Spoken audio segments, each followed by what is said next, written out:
Welcome back or welcome to the As Above, So Below podcast. We are grateful to have you here today.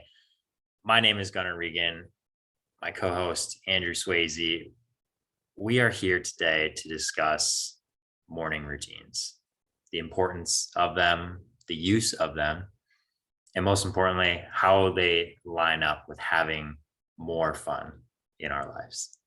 So, without further ado, Andrew, what is a morning routine? Thank you, Gunnar, for that introduction. Let's keep it simple. A morning routine is a daily practice done in the morning, obviously, but it's done prior to stepping into one's responsibilities for the day.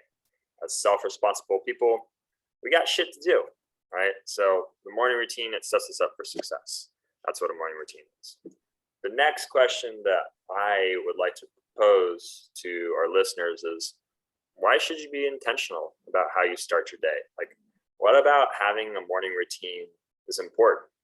Well, like I said, being self-responsible individuals, when we take care of our needs first in the morning routine, it allows us to show up as our best selves in our daily lives, in work and personal relationships.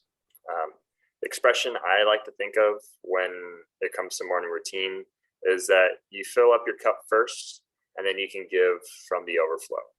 This allows you to come from a place of abundance in your daily actions, whether it's at work, with a partner, whatever, with a friend, family member, whatever the situation might be, and it allows you to show up and have something to give. We've all heard of the term energy vampires, right? They suck away from the energy from you. Or just even outside of energy vampires, things take energy. Like to show up, to put in the work, to accomplish goals, it takes energy. And if we can create a practice that allows us to cultivate energy prior to starting the day, we're going to be able to show up and we're going to be able to give. And it's going to help us from draining ourselves and avoiding burnout. So all these things are going to allow us to really show up as our best selves.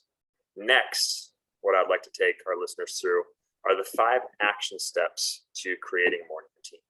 So you now understand what a morning routine is. You understand why it's important. Let's get to work. Let's put together a morning routine.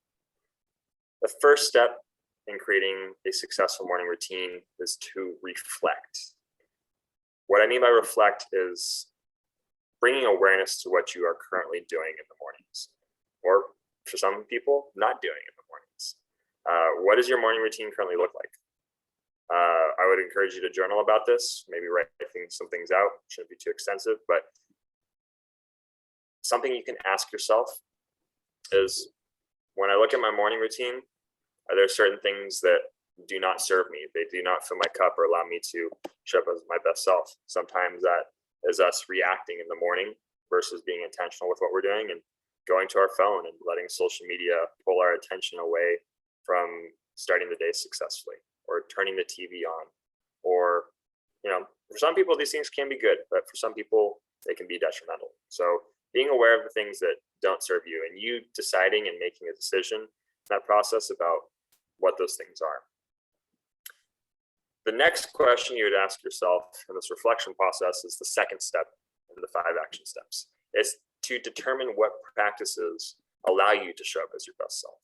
So sometimes we don't know these things off the top of our head, and it does take practice and action of just doing to figure out what is the thing I need the most that allows me to show up best throughout the day. But some ideas, it could be meditation in the morning, it could be reading, it could be writing in a journal, it could be going for a walk, any type of physical movement, breath work, reciting mantras, affirmations, reviewing goals, all these things that you may have heard of before that people do in the morning to psychologically and physically and possibly even spiritually prepare themselves for the day. It could also even be acts of nutritional nourishment, preparing a breakfast, a healthy breakfast, drinking water, enjoying a warm beverage, or even taking some supplements that you may need to nourish your body in a meaningful way. So whatever activity you have determined is essential for you to fill up your cup and show up as your best self in the world, you need to figure that out. And only you can decide it. No guru online is going to tell you. Gunnar and I can't tell you. We can suggest ideas, but you ultimately have to decide what that is for you, what it is that nourishes your mind, body, and soul. To give you some context, I like to share what my morning routine looks like. I start off, I have some water in the morning, I have some affirmations and mantras I recite. I take some time to do some reading, and then do some breath work. I also practice a light exercise routine, about 5 to 10 minutes of a routine of exercises that I do on a daily basis to prepare my joints for the demands that I'm going to be placing on them. After which I make a warm beverage, I take care of my personal hygiene, I take my supplements, eat breakfast, if I'm not fasting, that is, and then I leave for my day of coaching head. So that, just to give you guys some ideas, that's what a routine looks like. I mean, I will say I have a lot of control over my schedule. So I wake up early. I roughly dedicate about 2 hours to my routine each day. I understand, like, this isn't for everyone. So once again, like, coming back to the notion, like, figure out what works for you and, take action, right? And execute. This is what works for me, and something I aspire to practicing almost on a daily basis. The third step in the process is to determine the amount of time you need for your routine. So now you've determined what the activities you want to do. Based off of that, how much time do I need to do all of them? That's the first step of the process. Maybe grab pen and paper, map it out. Okay, like, I want to do some movement. That's going to take about 15 minutes. I want to do a little bit of breath work. That's going to take about 10 minutes. I want to make a breakfast. That's like 20 minutes there. And then see how that timeline looks like. And once you've done that, you can then ask yourself, like, okay, like, do I wake up early enough, or do I have enough time in my morning to do all the things that I want to do? If not, that's where we could, be running into some challenges there. Maybe it means that you need to wake up earlier, which then means you may have to go to bed earlier, right? Is that something that you value enough to do to, adjust your sleep schedule? It's a question you have to ask yourself.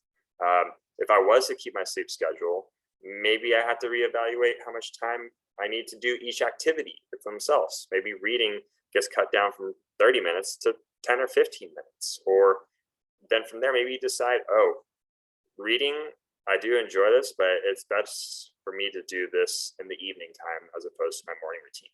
I'm going to focus on other activities that are going to serve me.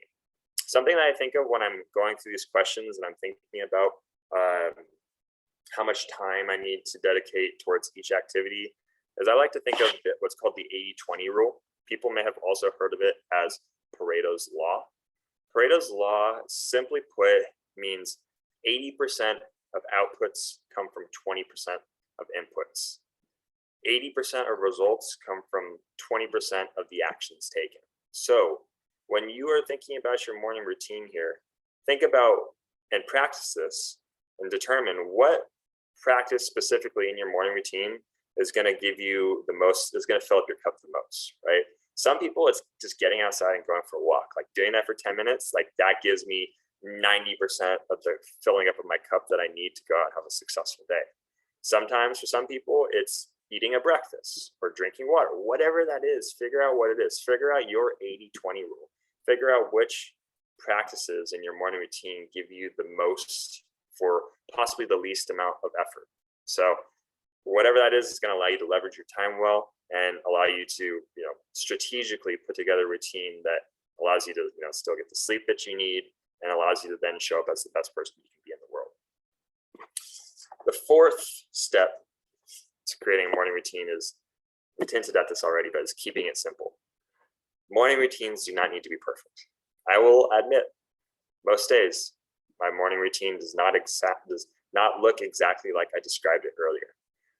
I aspire to hit that, and I imagine I do with a relatively high level of accuracy. Although I understand perfection is not the target. It's not the aim. It's just really just showing up and practicing it regularly. Understand that your morning routine can change. It can be regularly modified too. So if you're finding that you need more sleep, or you're finding that you don't need to spend as much time, or you need to spend more time on the morning routine, understand it can be adjusted and changed. Nothing's set in stone. You have the right and the ability to make those changes and adjustments to yourself. just really showing up and practicing it is the biggest thing that you need to stick with. And then lastly, have fun. Like a morning routine, these are things that you should enjoy doing, things that you like. So these are the things that fill up your cup every single day. Like be mindful of the fact of like, does this feel like a chore? Or do I look forward to my morning routine?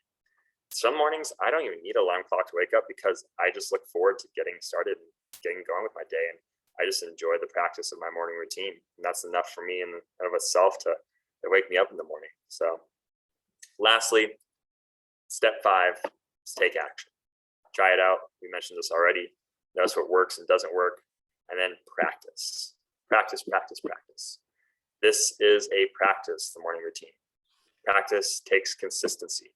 And when you are consistent, you can notice the positive effects that this new practice has on your life. So keep that in mind as you guys are now cultivating this morning routine for yourself and putting something together that allows you to show up and crush it. So Gunnar, I'm going to throw this back to you. And in the theme of our appearances, I must ask you a question. What does your morning routine look like? Thank you, Andrew. My morning routine has been fairly consistent for many years.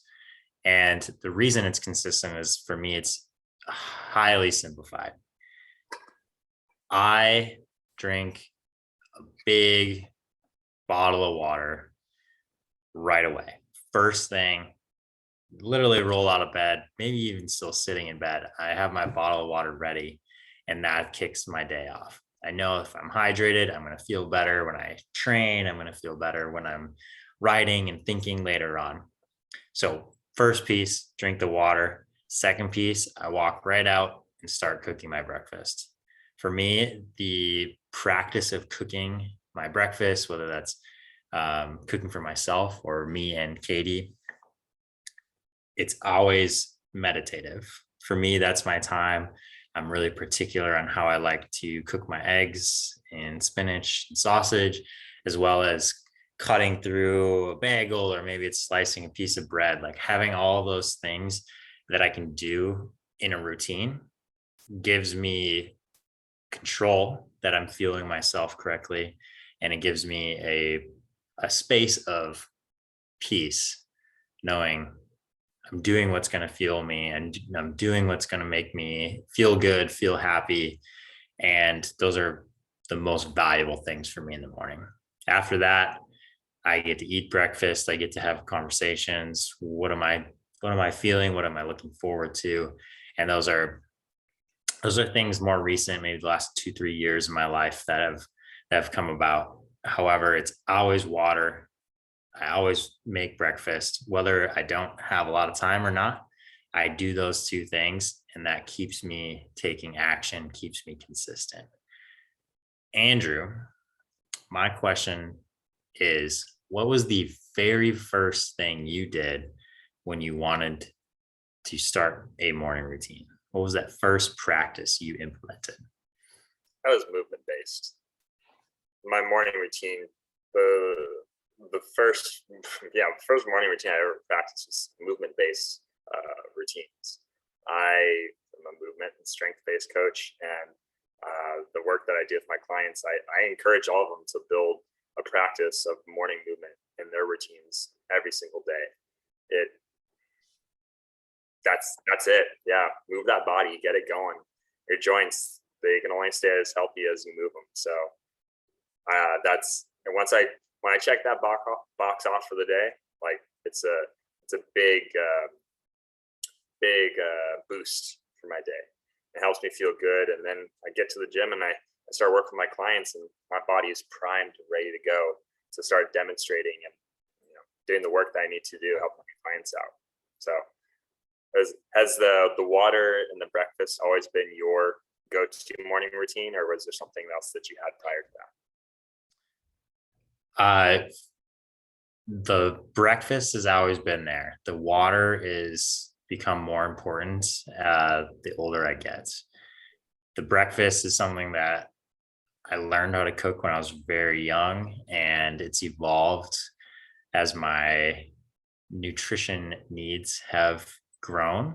And so now, like, I'm still eating pretty much the same thing I was all the way 10, 15 years ago. However, it's constantly growing or changing, or I'm adding something, I'm taking something out, Mm. getting those flavor profiles right, doing Yeah. things that are going to help me uh, stay healthy, stay fresh. Timings of the year changes as well. However, the routine is I'm going to fuel myself, I'm going to hydrate. Those two things are going to be there the rest of my life. Yeah. That's awesome. Well, Gunnar, I love to hear like how consistent you are with that routine, and even within those subtle actions, like there's been a little bit of variability in it, like a little bit of the seasonings, maybe a little bit of the vegetables change with those eggs, right? Just little subtle differences there that help you.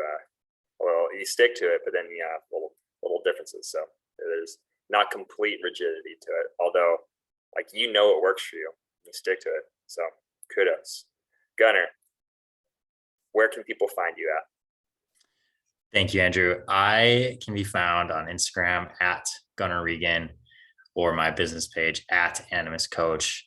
Always looking to help people find their best selves through daily practices like morning routines, like language work, and mindset skills. So, with that, Andrew, where can people find you? People can find me on Instagram as well at andrew.swayze. That is my personal page, but you can also reach out to me there if you're interested in coaching. I have a website as well, swayzefitness.com. If you'd like to go straight to requesting coaching, that is the spot for it.